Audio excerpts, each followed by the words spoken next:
porque se dijo que la reelección era un derecho humano.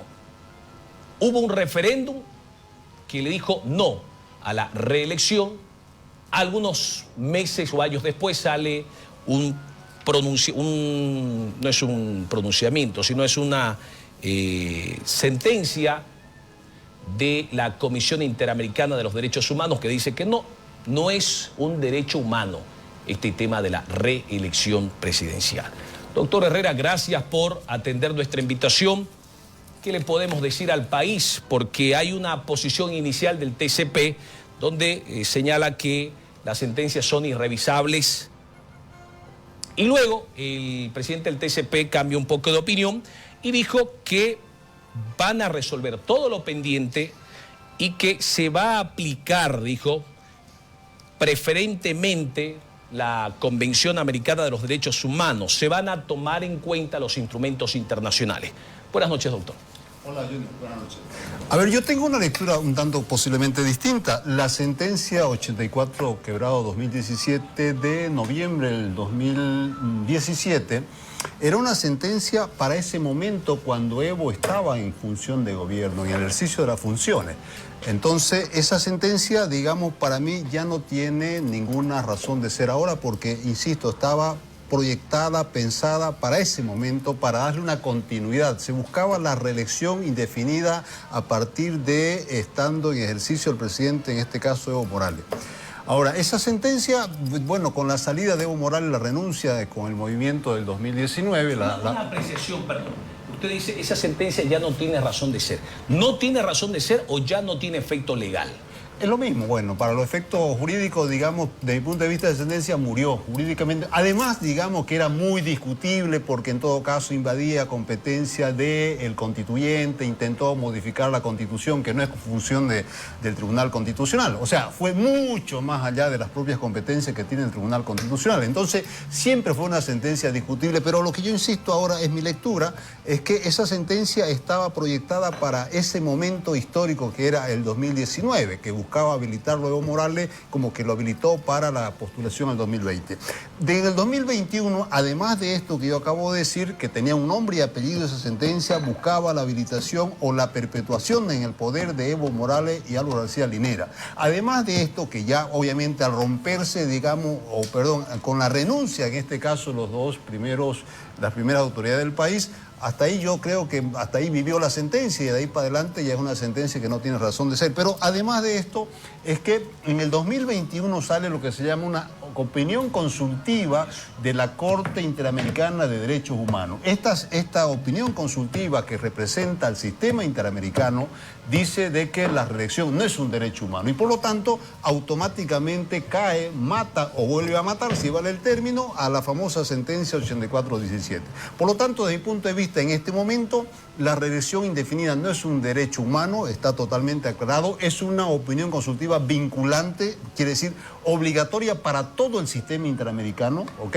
Por lo tanto, digamos, para mí ahí debería concluir el debate en lo que hace a una reelección, porque la reelección supone que está una persona en el ejercicio de la presidencia. El momento que Evo Morales no está en el ejercicio de la presidencia, bueno, ya no es pertinente, creo yo, hablar de una reelección, porque ya no estaríamos hablando de una verdadera reelección. La reelección es una nueva postulación inmediatamente y sobre todo, en este caso, estando en ejercicio de la función de la presidencia y la vicepresidencia de la República. Por favor, para Control Central, corríjalo, es abogado constitucionalista, por favor. Doctor Herrera, usted dice el fallo constitucional 084/2017 ya, digamos, no tiene razón de ser, no tiene efecto legal. Usted es constitucionalista. En estos momentos, ¿Evo Morales estaría o no estaría habilitado para ser candidato, teniendo en cuenta que hay una opinión consultiva que va a provocar que el Tribunal Constitucional vaya a dejar sin efecto la sentencia constitucional 2017 bajo el argumento porque hay una consulta pendiente y el presidente del tribunal ha dicho que ellos antes de irse van a resolver todo lo pendiente y dijo que van a tomar en cuenta los instrumentos internacionales como es la opinión consultiva. Bajo su análisis legal, ¿Evo Morales puede ser candidato al 2025? Yo creo que sí. Yo creo que sí, porque, ojo, a ver, la Constitución habla de una reelección de forma continua. Punto, no dice más la Constitución. Hasta ahí llega la Constitución. Nos guste o no nos guste, ese es el texto constitucional. Y lo que dice la Corte Interamericana de Derechos Humanos es que la reelección, pero claro, entendamos primero qué es la reelección. La reelección es una continuidad en el ejercicio del poder. Entonces, como acá no hay ya Evo Morales ya salió, ha pasado un periodo, o va a pasar un periodo, la Constitución está hecha, creo, a la medida del MAS. Y por lo tanto, cuando han hecho la constituyente y cuando han elaborado la Constitución, sin duda que han pensado en esto y por eso dejaron ese texto ahí medio, digamos, como quien dice, que evidentemente uno podría lecturar de distinta forma porque el texto no es tan contundente como uno quisiera. Por ejemplo, la Constitución mexicana es terminante, ahí no hay ninguna opción a discutir, es un solo periodo, son 6 años y punto, y el que dejó de ser presidente sabe que no puede volver más a ser presidente porque la Constitución lo precisa de modo tal que no hay ningún lugar a la duda. En el caso de la Constitución boliviana, el artículo 168 dice que puede haber una reelección de forma continua. Bueno, ok, ¿qué entendemos de forma continua? Continua significa que el presidente está en ejercicio y puede postularse e ir a una reelección. Y punto, hasta ahí el texto de la Constitución es lo que nos dice. Por lo tanto, que cuando ya deja de ser presidente, en este caso ya ha pasado un mandato, yo entiendo, puedo estar de repente equivocado, pero yo entiendo que Evo Morales, nos guste o no nos guste, digamos, puede volver a ser candidato a partir de esta nueva realidad jurídico-constitucional que supone haber renunciado en el 2020, haber habido un otro presidente, etcétera, etcétera. Lo mismo ha ocurrido con Lula en Brasil, o sea, no estamos tampoco aquí descubriendo la pólvora, ni mucho menos. Entonces, del texto constitucional yo interpreto que Evo Morales, habida cuenta después de todo ¿qué quiero decir? De esta renuncia y una nueva postulación, lo puede hacer porque ya no estaríamos hablando en términos técnicos, jurídicos, de una reelección. Cuando se habla de una reelección, se supone que es en forma continua. Cuando ya no hay esta continuidad, se rompe esta posibilidad de una reelección y estaríamos hablando de una nueva elección en todo caso. Es decir, la Constitución política del Estado en nuestro país no establece que después de 2 periodos cualquier presidente no puede volver a ser presidente, como es en el caso de la Constitución, digamos, de los Estados Unidos. Es decir, 2 mandatos y de allí nunca más en la vida puede ser candidato. La boliviana es muy ambigua, es muy genérica, digamos. No dice, habla de que hay una sola reelección y nada más. No dice que si es 2 veces el señor X, digamos, o A, vaya a poder volver a postularse después de descansar un mandato. Sí, exactamente. Eso significa que quienes están pidiendo la inhabilitación de Evo Morales, a su juicio, legalmente no están interpretando a cabalidad la Constitución política del Estado. Bueno, esto es político, Junior. Yo no sé qué va a pasar aquí entre medio. Obviamente que Luis Arce supongo que va a buscar la reelección. Hay un tema pendiente, hay un congreso del MAS ahora en octubre. Falta saber qué pasa ahí. Ojo que la elección judicial se está demorando, seguramente con la perspectiva de que en algún momento la candidatura digamos, a la presidencia termine de alguna manera definiéndose en el Tribunal Constitucional. Yo leo eso, por eso es que también se demora la elección judicial y no avanza el tema judicial, porque entiendo que a Luis Arce le conviene mucho más estar con las actuales autoridades judiciales que, digamos, con las nuevas que no se sabe posiblemente quién va a salir de ahí. Cuando usted dice seguramente la candidatura presidencial podría definirse en el Tribunal Constitucional Plurinacional, ¿qué significa esto, doctor?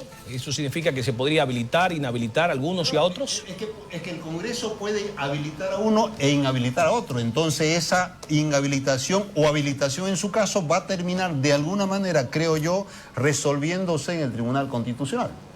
Por eso, del Congreso del MAS. Claro. No de la habilitación de los candidatos como tal. No, estoy hablando del Congreso del MAS que va a haber en octubre. Ahora, le voy a invitar, doctor, por favor, no sé si tenemos listo el video que ha preparado La Paz. ¿Cómo hay que entender que don Paul Franco fija una posición el martes?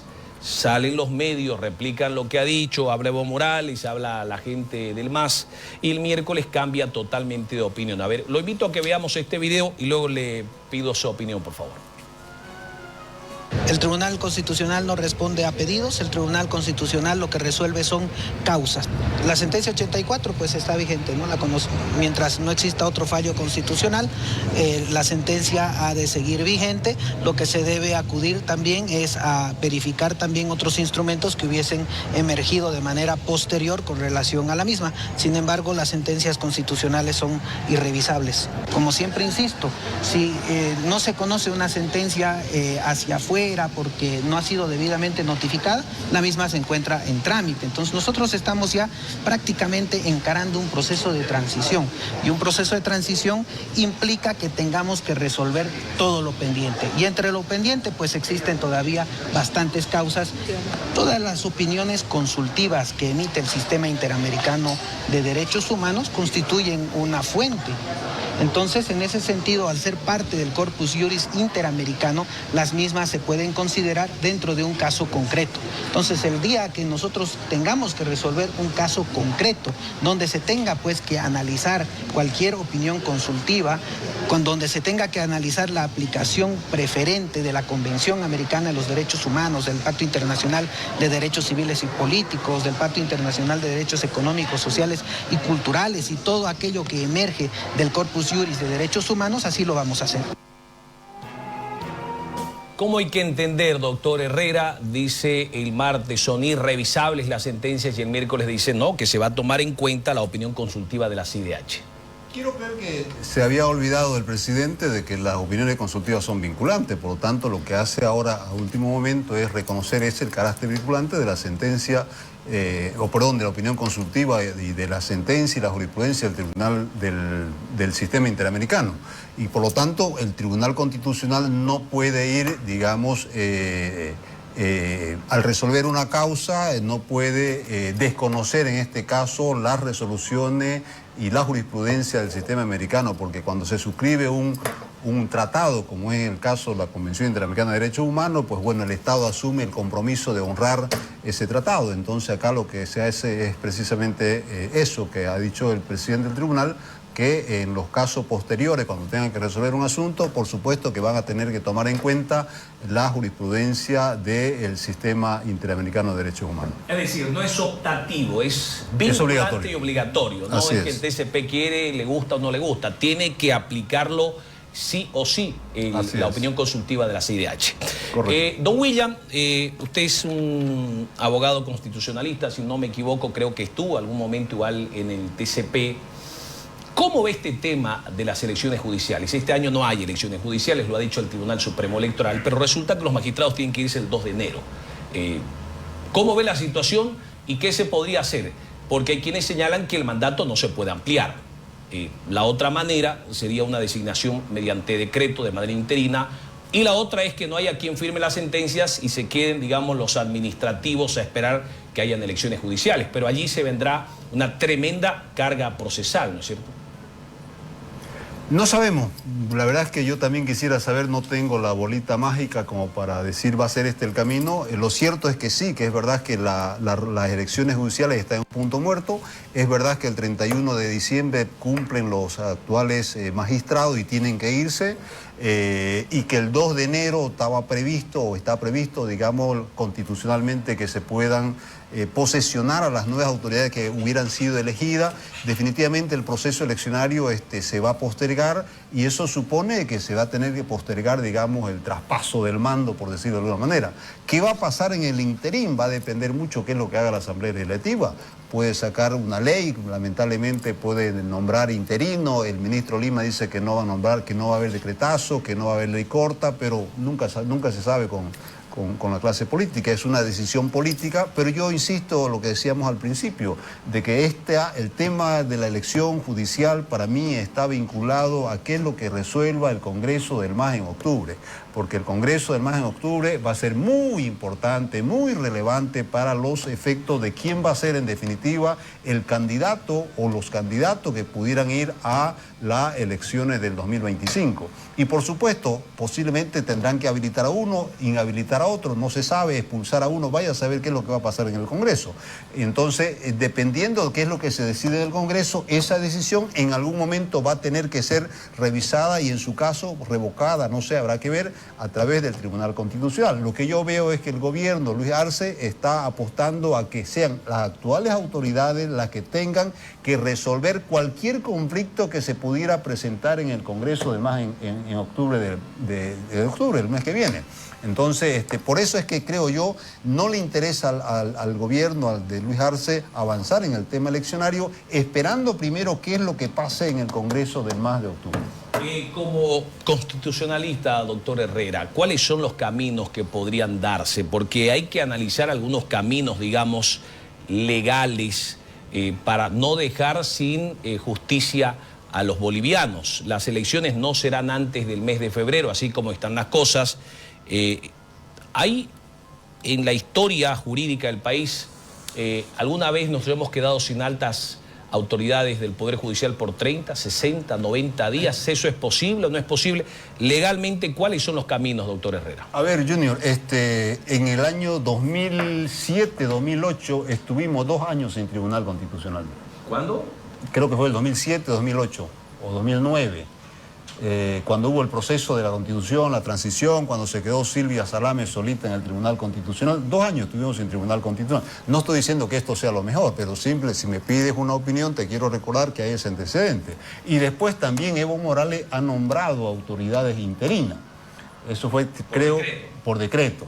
Entonces, lamentablemente hay estos antecedentes y me imagino que una de estas vías va a tener que utilizarse. Y una aclaración, Junior, no se para el Poder Judicial, solamente es a nivel de cabeza del Poder Judicial donde se hace las designaciones o el cambio de autoridades solamente incluye a nivel de cúpula del Poder Judicial. ¿Pero eso significa que no hay quien firme las sentencias? No, el Poder Judicial, el cuerpo del Poder Judicial, los jueces y todos los otros jueces, vocales, jueces, digamos, siguen trabajando y pueden seguir trabajando. No les impide el hecho de que no se elijan y no se designen a las cabezas del Poder Judicial, no significa que el Poder Judicial como estructura jurídica va a tener que parar su trabajo y declararse una vacación colectiva. No, siguen operando, pero insisto, ya hay en la ley esta que han aprobado en el Senado, ya se habla de una suspensión de plazo por el mes de enero más o menos. Entonces, de alguna manera, yo entiendo que esto nos está llevando, nos está sugiriendo la posibilidad de hacer una suerte ¿qué quiero decir? De una vacación ahí para la cabeza del Poder Judicial, si es que no van a continuar. Hay otra posibilidad, otra idea sería designar a los suplentes, porque hay unos suplentes, se designa titular y suplente. Terminan su mandato en diciembre, evidentemente. Podría eventualmente en diciembre cesar a todas las cabezas del Poder Judicial, pero sigue operando el Poder Judicial, y en enero prepararse para la elección y posiblemente a fines de enero, o quién sabe, como máximo a mediados de febrero, tendría que haberse designado ya a las nuevas cabezas del Poder Judicial, lo que se llaman las altas cortes, porque claro, no se entendería de otra manera. Legalmente, 2 puntualizaciones, doctor, antes de ir con el diputado Miguel Roca, que nos está esperando. ¿Se puede ampliar el mandato de las actuales autoridades o eso no está contemplado? Legalmente, el presidente puede designar por decreto a nuevas autoridades de todo el Poder Judicial. Legalmente, ¿se puede aprobar una ley designando interinatos? ¿Estas 3 fórmulas es posible o solo 2 de estas 3? Una tiene que ser, Junior. A ver, un dato más. Cuando estaba Yanine de presidenta, hubo una prórroga del mandato. Yanine estaba previsto que iba a convocar elecciones, creo, en marzo, no tengo los datos exactos en este momento, pero por el tema de la pandemia y por todas esas cosas, hubo la necesidad de ampliar el mandato. Se amplió el mandato de todas las autoridades elegidas, alcaldes, concejales, presidente, y la presidenta en este caso, que era Yanine Áñez. Quiero decir, hay antecedentes, no te estoy diciendo con esto que sea lo mejor, yo diría que una raya más al tigre no le hace daño. Gracias, doctor Herrera, le agradecemos por habernos visitado e ilustrarnos un poco respecto a el tema legal con relación a este tema de la reelección, la repostulación y este tema de las elecciones judiciales, que sin duda alguna son un tema que van a provocar un debate, teniendo en cuenta que ya lo dijo el Tribunal Supremo Electoral, este año no hay elecciones y por lo tanto algo tendrá que suceder el 2 de enero cuando se dé la inauguración del año judicial y todos los actuales magistrados del Poder Judicial, Tribunal Supremo de Justicia, Tribunal Constitucional, Tribunal Agroambiental y Consejo de la Magistratura cesen en su mandato. Gracias, doctor, por habernos visitado. Muy amable. Gracias. Bueno, vamos a ir ahora a un contacto directo. Está con nosotros el diputado